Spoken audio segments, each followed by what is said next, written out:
오늘 우리 귀한 하나님의 은혜가 우리 모든 성도들 가정에 또한 우리 성도들 기업 위에 넘치도록 하나님께서 역사하시기를 주님의 이름으로 축복합니다. 사회와 경제, 문화, 이 세상에 있는 전반 것들은 다 발전을 합니다. 그 발전에 대한 그래프를 손으로 그리자면요, 대부분 다 상향 비례곡선, 이리 올라가는 게 있죠. 이렇게 올라가는 상향 비례곡선으로 나올 것입니다. 교회도 발전하죠. 교회도 발전하는데 그것을 그래프로 그리자면 한 꼭지점에서 다시 한 꼭지점으로 다시 회귀하는, 멀리 갔다 다시 돌아오고 멀리 갔다 다시 돌아오는 그런 회귀곡선이 될 것입니다. 이것을 쭈리크쭈와 코벨레라고 말합니다. 원점으로 돌아가는 운동이라고 말하죠. 호세아서 6장 1절에는요, 우리가 여호와께로 돌아가자, 그렇게 말씀합니다. 한 가지 분명한 것은요, 세상의 발전 방향과 이 우리 하나님 교회의 발전 방향은 분명히 다릅니다. 개혁자들은 이렇게 표현합니다. 말씀으로 돌아가자. 말씀으로 돌아갑시다. 이렇게 이야기하죠. 본문에서 하나님께서 네 조상의 땅, 네 족속에게로 돌아가라. 돌아가라. 돌아가라. 그렇게 말씀합니다. 여기서 돌아가라, 이 말씀 역시 같은 맥락에서 이해될 수가 있다는 것입니다. 믿음으로 돌아가라. 말씀을 듣던 그때로 돌아가라. 열심히 기도한 때로 돌아가라. 이런 말씀으로 이해할 수 있다는 거죠. 오늘 본문에서 주목해야 될 두 가지 아주 상반된 그런 기사가 나옵니다. 2절과 3절에 서로 비교되는 구절이 나오는데요, 2절에 외삼촌 라반의 안색이 변하여, 그렇게 기록합니다. 근데 3절은 하나님은 변하지 않으셨다는 증거가 나옵니다. 라반은 처음에는 야곱을 반겼습니다. 14년 동안 일 부려먹을 때 말입니다. 이를 종처럼 야곱을 부려먹을 때는 라반도 야곱을 반겼습니다. 친절하게 대해줬습니다. 그러나 손익계산 앞에 딱 서니까 안색이 변해버린 거죠. 사랑하는 성도 여러분, 사람은 다 변합니다. 누구라도 변합니다. 여기 예외가 될 수 있는 사람 거의 없을 겁니다. 그러나 우리 하나님 20년 전에 나타났어요. 창세기 28장에 나오잖아요. 20년 전에 나타나신 그 하나님 여전한 방식으로 여전히 지금도 말씀하시기를 내가 너와 함께 하겠다. 그때 그 말씀 그대로 하십니다. 내가 너와 함께 있으리라. 내가 너와 함께 하겠다. 사람은 믿음의 대상은 아니죠. 믿음의 대상은 아닌데 이 사람이 조석으로 바뀌고 밤낮으로 바뀐다면 그를 어떻게 믿겠습니까? 그래서 사람도 변하지 않는 하나님의 성품을 닮아야 할 줄로 믿습니다. 야곱이 쭉 보니까요, 외삼촌이 변했는데 하나님은 변하지 않습니다. 그래서 떠날 때가 됐구나, 이렇게 생각했을 수도 있습니다. 야곱도 이제 하나님 품으로 돌아가야 된다, 하나님 품으로 돌아가야 한다라고 생각하고 있었을 수도 있습니다. 그런데 3절에 하나님께서도 야곱에게 이렇게 말씀하십니다. 네 조상의 땅, 네 족속에게로 돌아가라. 돌아가라. 그렇게 말씀하십니다. 그런데요, 야곱의 입장에서 하란은, 이 하란 땅 말입니다. 하란은 밥을 먹여주고 결혼시켜주고 부를 축적한 기회의 땅이었습니다. 야곱에겐 그랬잖아요. 결혼도 하란에서 했죠. 또 부도 이 하란에서 축적했죠. 이 하란에서 밥을 먹여줬잖아요. 그런데 가나안 땅은 어떻습니까? 언약의 땅이다, 언약의 땅이다, 그렇게 말을 하는데 야곱의 입장에서 보면요, 붙들어 이 야곱, 이 가나안 땅을 붙들 만한 그런 매력이 하나도 없습니다. 그런데 왜 하나님 가나안 땅으로 가라 하는지, 왜 약속의 땅으로 돌아가라 하는지 이해할 수 없습니다. 하나님께서 가나안 땅으로 돌아가라 한 것은 이유가 있죠. 근데 문제는 하라는 매력적인 땅이지만 믿음으로 살 여지가 전혀 없었다라는 사실도 우리는 기억해야 됩니다. 아브라함이 하란에 있을 때요, 땅을 가졌지요. 동맹이 있었습니다. 동맹을 맺을 수 있는 사람들이 있었죠. 그에게는 기댈 만한 사람도 있었습니다. 그러나 내가 네게 지시할 땅으로 가라. 지시할 땅이 어딥니까? 가나안 땅이죠. 지시할 땅으로 가라 하는 그 지시할 땅은요, 빈 땅이었습니다. 허벌판이고 바람이 불어오고 진짜 외롭고 쓸쓸한 땅, 그 땅이 가나안 땅이었습니다. 그러나 그런 땅에 오직 믿음 하나로 들어갔고 오직 많은 위기를 믿음으로만 그 위기를 넘겼다는 사실을 우리는 잘 알 수 있습니다. 그 땅에서 믿음의 조상들은요, 거기에 제단을 쌓았죠. 아들을 얻습니다. 믿음만 있으면, 이 말은요, 믿음만 있으면 그 땅은 형통하게 살 수 있다, 그런 말씀입니다. 믿음이 없기 때문에 문제죠. 그에 비해서 하나는 믿음 말고 다른 것을 의지하게 만드는 땅이 하나님 땅입니다. 이는 야곱도 마찬가지였죠. 외삼촌 집에 얹혀 살면서 주는 밥 먹고 주는 옷 입고 양을 돌보는 일에 그냥 최선을 다하면 됩니다. 그래서 긴장과 갈등을 전혀 느낄 수 없는 땅, 그 땅이 바로 가나안 땅이었습니다. 하란 땅이었습니다. 물론 하란 땅에도 외삼촌과의 긴장이 있었죠. 그런데 삭을 떼인 분노, 긴장, 그게 전부였습니다. 사랑하는 성도 여러분, 그것은 하나님의 사람이 느껴야 될 긴장감과는 거리가 멉니다. 야곱이 하란에서 겪고 있는 어려움은 믿음의 시련이 아니었다, 이 말입니다. 기껏해야 아내들의 그 애정싸움, 외삼촌 양을 어떻게 하면 많이 빼들일 수 있을까? 어떻게 하면 훔칠 수 있을까? 그런 긴장감, 그거는 믿음하고 전혀 관계없습니다. 사랑하는 성도 여러분, 성도의 진정한 긴장은요, 아브라함처럼 아무것도 없는데 하나님의 신실하심 하나만 믿고 자신이 믿는 바에 온몸을 던져 바치는 모험이 바로 진정한 긴장인 줄 믿습니다. 가나안이 중요한 이유, 가나안이 정말로 중요한 이유는요, 이런 영적 긴장감 속에 믿음의 경지를 할 수 있는 바로 이 터전이라는 사실입니다.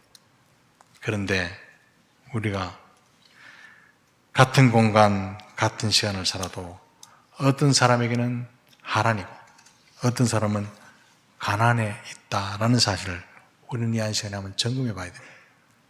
같은 시간, 같은 공간을 살아도요, 어떤 사람은 하란에 있고 어떤 사람은 가나안에 지금 머물러 있다라는 사실을 알아야 됩니다.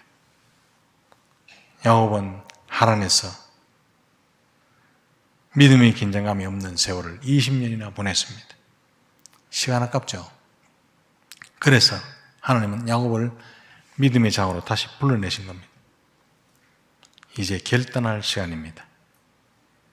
야곱은 이때까지 돌아가야 되는데 생각만 했었습니다. 머리로만 생각해 왔는데 익숙해진 생활을 버린다 하는 건 정말로 힘들죠. 익숙해진 생활, 내가 이렇게 살아왔는데 일어나면 이것이 있었는데 이 익숙해진 생활을 떨쳐버린다는 것은요, 결코 쉽지 않습니다. 그래서 하나님께서 생각만 하고 있는 야곱에게 결단을 내리지 않으면 안 될 상황으로 몰아붙이십니다.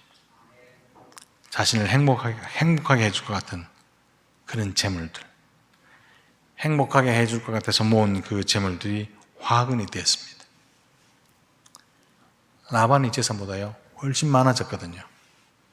그래서 1절 말씀, 오늘 본문의 1절 말씀 보면 라반의 아들들이 수군되기 시작합니다. 야곱의 양떼는 많지 않나? 그 누리는 양떼는 점점 줄어든다. 어떻게 된 거고? 그렇게 수근수근 되기 시작합니다. 라반의 아들들은 야곱이 분명히 사기쳐서 우리 아버지 것을 빼앗았는가 보다 불평하기 시작합니다. 그래서 야곱의 것을 다시 빼앗을 궁리를 하고 있었을 겁니다. 궁리했을 겁니다. 야곱은 외국인이었기 때문에 얼마든지 가능하죠. 빼앗을 거예요. 이 식은 죽먹기입니다.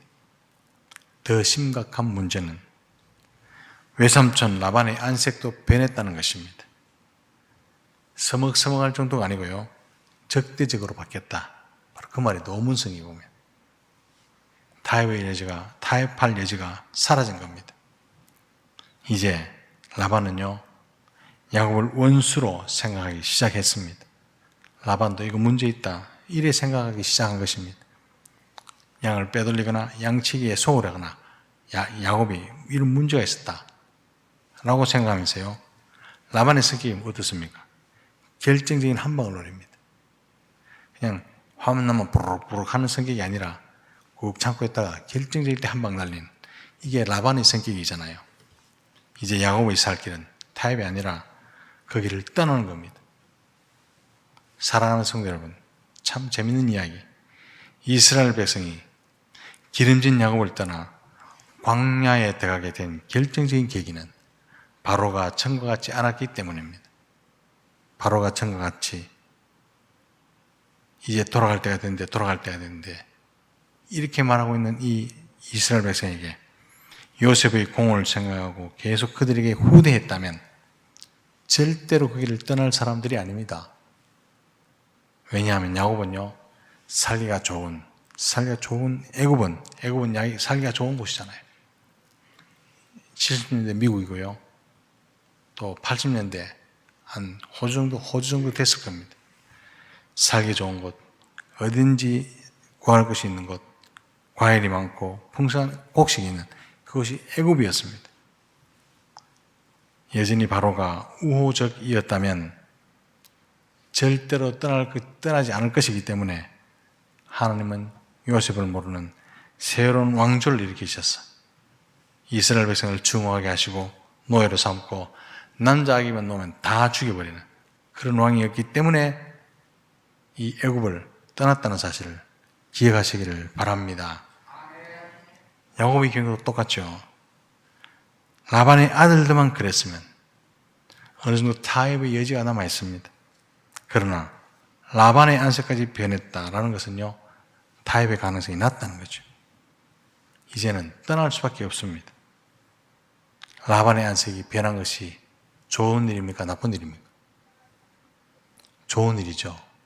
야곱의 안색이 변했다. 라반의 안색이 변했다. 좋은 일입니다. 그들이 서로 적대적으로 돌아서서 야곱과의 관계가 악화되는 일이 정말 좋은 일입니다.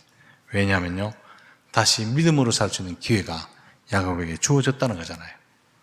그래서 하나님께서 간혹 깨진 관계를 통해서 야곱을 믿음의 장으로 돌아오라고 말씀하시는 그 안에 만날 수가 있는 것입니다. 사랑하는 성도 여러분, 우리가 살면서 왜 나는 자꾸 손해만 보는데 또 더 손해보게 하는 관계가 깨지는 역사가 일어날까? 하나님 부르신 음성인 줄 믿으시기 바랍니다. 믿음으로 사는 우리가 결단하지 않으면요, 믿음의 장으로 불러내시기 위해서 우리를 몰아세울 수 있습니다.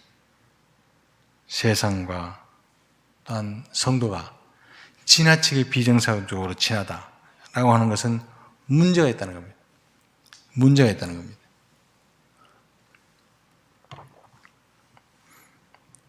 우리가 믿음으로 살아야 될 이유가 무엇입니까? 돈 있으면 저절로 해결되고 빽 있으면 저절로 해결되는데 굳이 기도할 이유가 있습니까? 있습니다. 돈으로 해결되지 않을 문제, 빽으로 해결되지 않는 문제가 있기 때문에 믿음이 그때 필요하다는 사실을 여러분 명심하시기를 주님의 이름으로 축복합니다. 성도라면요, 인생을 사는 동안 하나님의 신실하심만 붙들고 사는 믿음으로 전진해야 될 때가 있다는 사실을 명심하시기를 주님의 이름으로 축복합니다. 히브리서 11장 1절에 믿음은 바라는 것들이 실상이요 보지 못하는 것들이 증거니 많은 선진들이 이로써 증거를 얻었느니라 라고 말씀합니다. 야곱은 자기가 가진 것을 라반과 굴욕적인 타협을 할 수도 있었습니다. 자기가 가진 것을 다 내어놓으면서 이제 삼촌과 타협하고 싶습니다. 그렇게 말할 수 있었는데요. 그러지 않고 야곱은 과감하게 떠납니다. 우리는 너무너무 타협적이라서, 우리는 너무너무 굴욕적이라서 믿음을 사용할 기회조차 거부하죠. 믿음을 사용할 기회조차 우리는 외면하고 있습니다. 사랑하는 성도 여러분, 성도가 어려움의 정면으로 도전할 생각을 왜 하지 못합니까? 왜 성도가 어려움에 직면하면 도전할 생각을 못하고 그냥 퍽퍽 주지 않습니까? 그 이유는 간단합니다. 전투력을 상실했기 때문에 그렇습니다. 아니면 이미 내부 전투에, 내부 총질에 우리 힘을 다 탕진했기 때문이죠. 하나님께서 성도에게 자신의 능력과 머리로 도저히 해결할 수 없는 문제, 그 문제를 우리에게 던져주실 때, 그때는요, 가나안으로 돌아갈 때고, 그때는 믿음을 사용할 때는 사실 명심하시기를 주님의 이름으로 축복합니다. 그래서 성도는 더 이상 안정되고 편안한 삶을 예측할 수 있는 곳에 안주해서는 안 된다는 사실을 명심하시기를 주님의 이름으로 축복합니다. 오직 믿음으로 말씀을 붙들고 나가서 말씀을 붙드는 훈련을 늘 해야 준비된 사람으로 하나님이 쓰실 줄 믿습니다.